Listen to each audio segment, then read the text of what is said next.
Ladies and gentlemen, welcome to this great analysis. The fate of the presidential debate that is set on 26th of this month is hanging precariously in a balance after Raila Amolo Odinga indicated that after all he might boycott this much anticipated debate. Through his director of communication, Mr. Dennis Onyango, Raila Amolo Odinga wondered what happened with the Rigathi Gachagua in the last debate that took place between Rigathi Gachagua and Martha Karua. And indeed, the Raila team wondered why there was a change of mind from the Kenya Kwanza after they had indicated that they were not going to attend this debate, citing media bias. And one thing that Dennis was concerned about was the fact that when Rigathi Gachagua finally, showed off, no one bothered to ask him why the change of mind. The Raila team actually felt that after the Kenya Kwanza team had indicated lukewarmness and not willing to attend, they felt that the media council should have put Rigathi Gachagua to task to ask him why they finally changed their mind and why he had attended this debate. And then in a second tweet, Mr. Dennis is saying that this was a waste of the deputy president's or the running mate's time. It was full of shows and all that. And if there is one thing that he tweeted there that is making very many Kenyans have a lot of anxiety, is the fact that he said that if it is going to be structured the way it was, then don't be too sure. That is what he tweeted. He said, don't be too sure. And people now think several of their supporters and the supporters of their competitors now feel that Raila Amolo Odinga might not attend this debate after all. He is really non-committal. And so one of our subscribers here really called me and requested me to give my opinion on what could be happening. Is Raila Amolo Odinga going to boycott this debate? Is he going to be available? And so, ladies and gentlemen, this is what I want to try and delve in. Before we do this, kindly, if you are watching this channel for the very first time, please take a moment and subscribe. Click the notification bell so that whenever we do another video like this, YouTube will automatically notify you.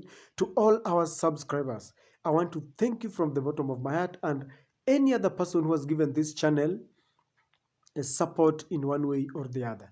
Now, ladies and gentlemen, the presidential debate that is scheduled on 26th is one that has a lot of tension, palpable tension if you ask me. And is one that has got a lot of stakes. Stakes are high. Do you think Raila Amolo Odinga can afford to miss this debate? Yes and no. Because if you watched the tweet from the Director of Communication, Mr. Dennis Onyango, they have some real concern there. But if you ask me, I want to give my honest opinion. One reason why Raila, through his communication director, is trying to indicate that he's not going to attend this presidential debate is because he's using a reverse psychology. Raila knows very well that anytime he suggests something, anytime he affirms his position, William Ruto will automatically go the opposite direction. And so Raila knows very well that William Ruto and the team had, sometimes shown lukewarmness. They were very non-committal whether they would attend this debate or not. We saw Rigathi Gachagua attending, Sakaja also attended. But Raila wants to ensure that he entices Ruto to come for this debate. Because I'm sure after Raila had tweeted or rather Dennis Onyango tweeted, Ruto is now more interested in this debate more than ever before. I just want to remind you that the other time when Raila said, gave a condition to the IEBC that he wanted to see a manual voting system as an alternative to the digital one, Ruto said they do not have a problem with them. In fact, he said they don't need a manual voter system. So Raila knows very well that William Ruto will come to this debate once Raila has indicated that he might not, arrive. And William Ruto would really wish that Raila does not attend this debate, because then he will take all the political mileage. The other thing that I think Raila Amolo Odinga is doing is that he wants to give William Ruto some discomfort. When Raila says that he's not going to attend this debate, I feel that he's perhaps inviting William Ruto to a verbal war, because William Ruto is fond of getting into troubles that I sometimes call just traps. The other time when Raila said that he was not going to, he could miss, he could boycott the elections, William Ruto went around this country asking Raila to step aside if he was afraid, and he thought that Raila had sensed defeat. Anybody, any political analyst, anybody who's been following Kenyan politics knows very well that Raila cannot afford to miss an election such as this. An election that for the first time is being supported by the president of Kenya. For the first time is getting a running mate from Mount Kenya, and for the first time he's getting more than 20% of the Mount Kenya votes. And so when he indicated that he was going to boycott these elections, William Ruto got into that trap.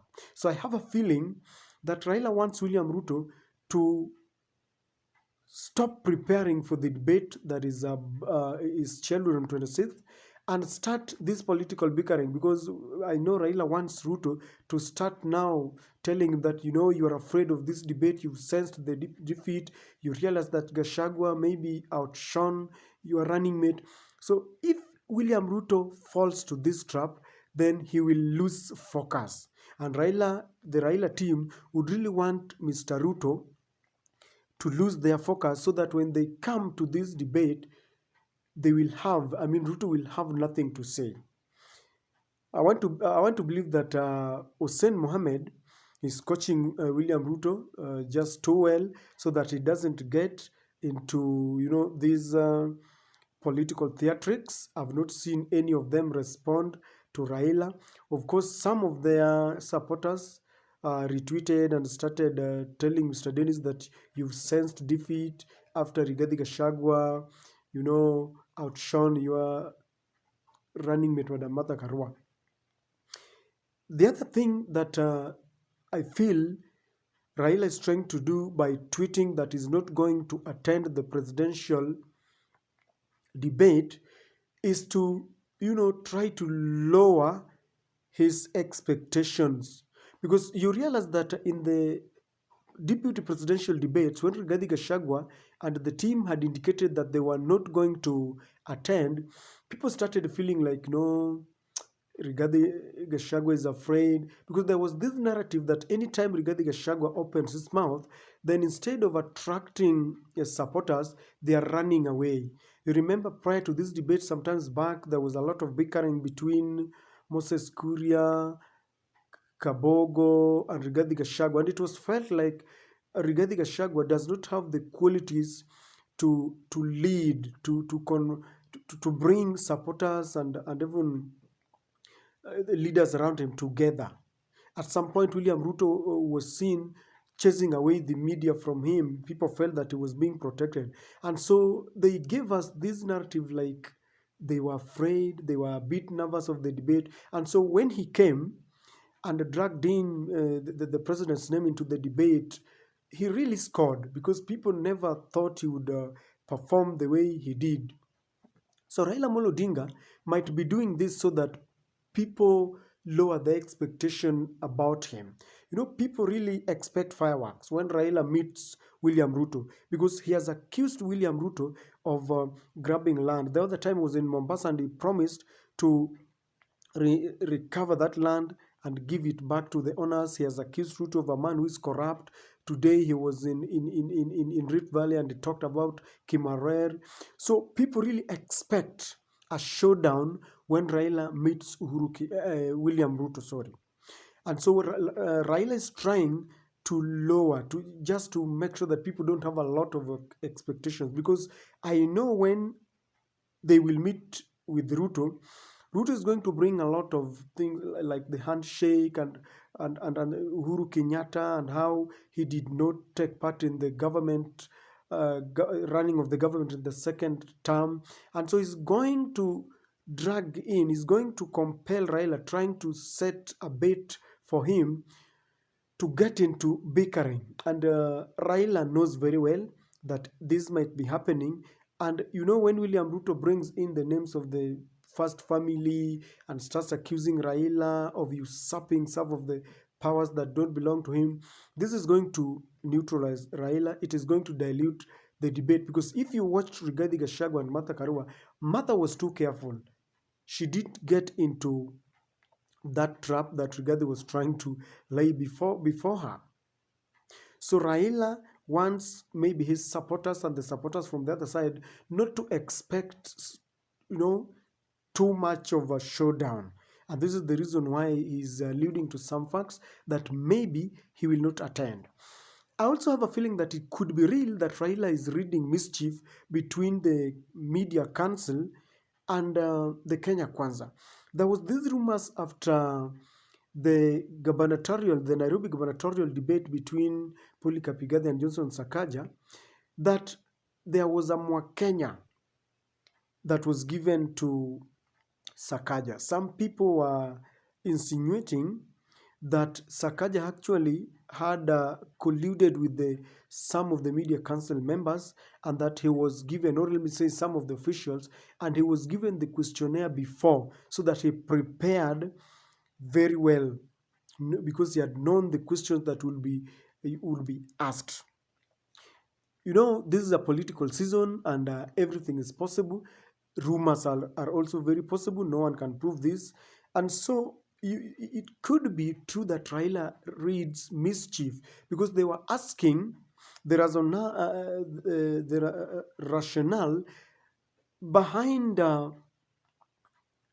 Rigathi Gachagua coming a change of mind in the last minute, and no one is asking Rigathi to explain why he had a change of mind, or the Kenya Kwanza had a change of mind. So he feels, in fact, in their tweets they said that is this part of the conspiracy that the Kenya Kwanza is known for. And it could be a warning, because maybe Raila Odinga is sending a warning if at all they feel that there is a conspiracy between the Kenya Kwanza and the organizers. It could be a warning, because the intelligence anyway is something. You now know that Raila is being fed with intelligence, and they cannot fail to know if there is anything going behind the scenes. I have a strong belief that this debate is very important for Raila Amolo Odinga. They have been attacking each other in the rallies. A stage has been set for each of them to articulate their matters, each of them to accuse each other in front of the cameras, facing down, giving each and everyone an opportunity to answer to all the allegations. I don't know what you think, ladies and gentlemen, but that is my take, and I do not believe that Raila Amolo Odinga can afford to miss this debate. Thank you very much.